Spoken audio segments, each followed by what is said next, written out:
తెలుసు నేను మొదటి నుంచి 45 ఏళ్ళ నుంచి ఈ ఫీల్డ్లో ఉన్నాను. మీకు ఆల్రెడీ చెప్పాను, నేను నా సినిమా రిలీజ్ అయిన తర్వాత మాట్లాడతానని. ఖచ్చితంగా ఇవాళ మాట్లాడాల్సిన అవసరం ఉంది.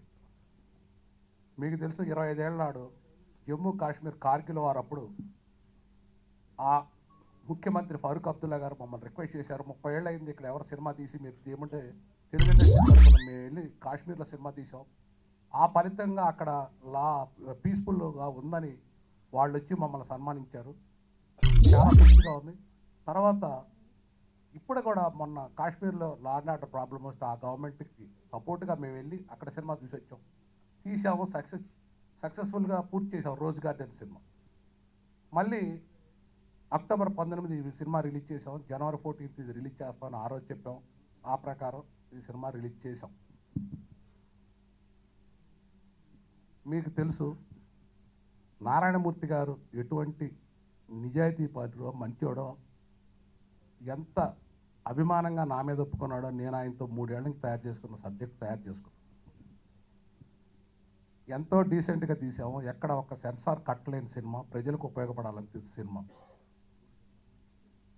ప్రతిరోజు కూడా మా నటులందరూ కూడా 7 గంటలకు సెట్లో ఉండి సినిమా ఒక మాట ఇచ్చాము పూర్తి చేద్దామని.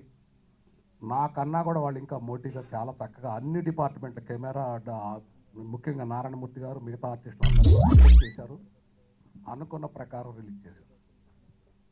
నేను ఎప్పుడు కూడా ప్రెస్ని నా గురించి రాయమంటాం కానీ, ఒక ఫోటో నన్ను తీయమంటాం కానీ, నా సినిమా గురించి రాయటమని ఇంతకుముందు 45 ఏళ్ళ నుంచి జరగల. ఖచ్చితంగా ఇవాళ అడుగుతున్నాను, ఇది మాత్రం ఖచ్చితంగా రాయండి. నేను చెప్పబోయేది, మనం బాగుండాలి, 10 మంది పచ్చగా ఉండాలని కోరుకోవటం ఉత్తముడు. మనం బాగుంటే చాలు, ఎదుటోళ్ళు ఎట్లా ఉన్నా పర్లేదు అనుకోవటం అది న్యాయం. మనమే బాగుండాలి, ఎదుటోళ్ళు అన్యాయం అయిపోవాలి, వాళ్ళ సినిమా కలెక్షన్ కూడా ఆగిపోయి నాకు రావాలనుకోవటం నికృష్ట దరిద్రమైన పరిస్థితి తెలుగు సినిమా ఇండస్ట్రీలో ఉంది. ఒక మనిషి సినిమా మీద మెగాస్టార్ కాదు, రియల్ లైఫ్లో మెగాస్టార్ లాగా ఉండాలి.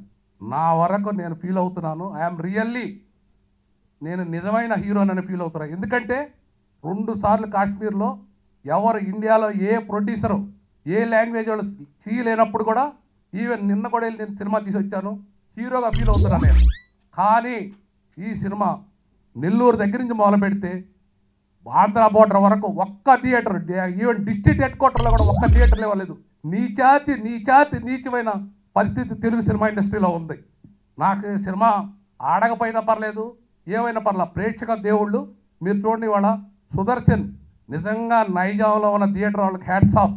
కనీసం 23 థియేటర్లు ఇచ్చారు ఇక్కడ. నాకు ఆంధ్రాలో ఒక్క థియేటర్ ఇవ్వలేదు. ఇన్సల్ట్గా ఫీల్ అవ్వండి. ఈవెన్ ముఖ్యమంత్రి కూడా ఇన్సల్ట్గా ఫీల్ అవ్వాలి.